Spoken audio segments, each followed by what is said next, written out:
since you thought about David and Donna from Beverly Hills 90210.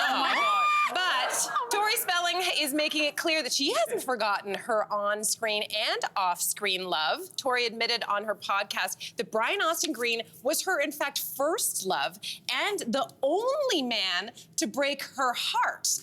So no, it wasn't her first love. It was my first love. I watched that show religiously. Yeah, okay, me so too. The question is, though, she claims they're best friends today. Can you be friends with someone who broke your heart? I think it depends on, like, the nature of the breakup. I think they were probably very young, so I think a lot of that is just, you know, relegated to the folly of youth. But I think that if you were older, and what are the circumstances of that heartbreak? Because heartbreak can mean different things.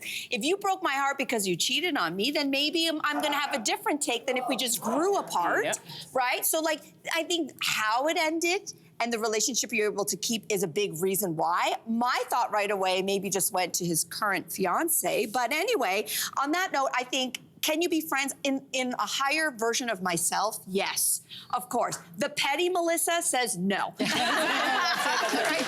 This is a fascinating conversation to have, and I think we need to have it more in our society.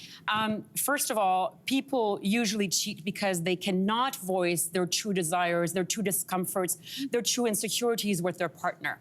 So we call it cheating. You know, obviously it's not acceptable when you keep secrets. I think it's Michael J. Fox who said, "We are only as sick as our secrets." Think about that for a second.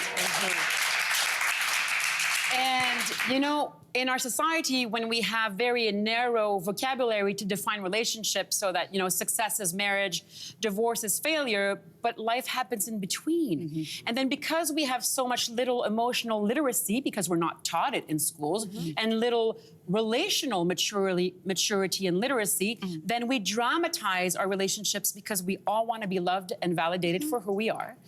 That's the bond of attachment from childhood.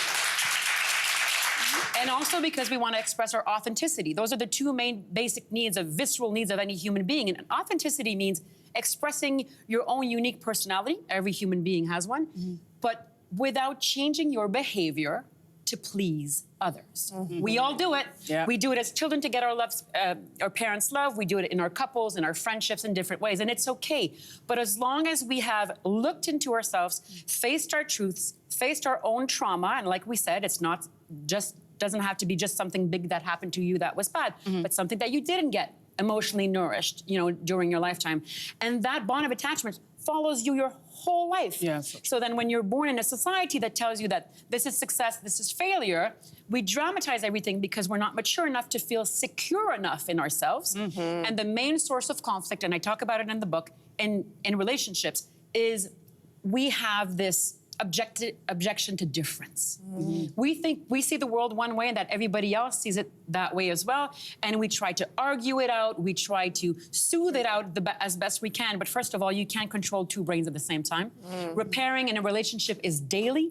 It demands presence. It demands effort. And it's one listening, another talking, vice versa, taking time to slow, I'm not going to swear, down. Slow down.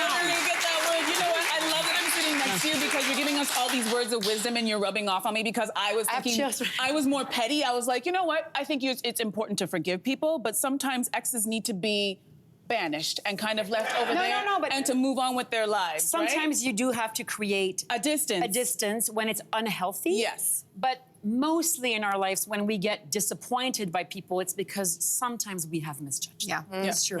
Wise words. Wise words. Very well. Easier said than done. Thank you. Hey there, what did you think? Drop your comments below and join the conversation. And don't forget to like and subscribe so you can find more on everything from food and fashion to pop culture and current events. See you soon.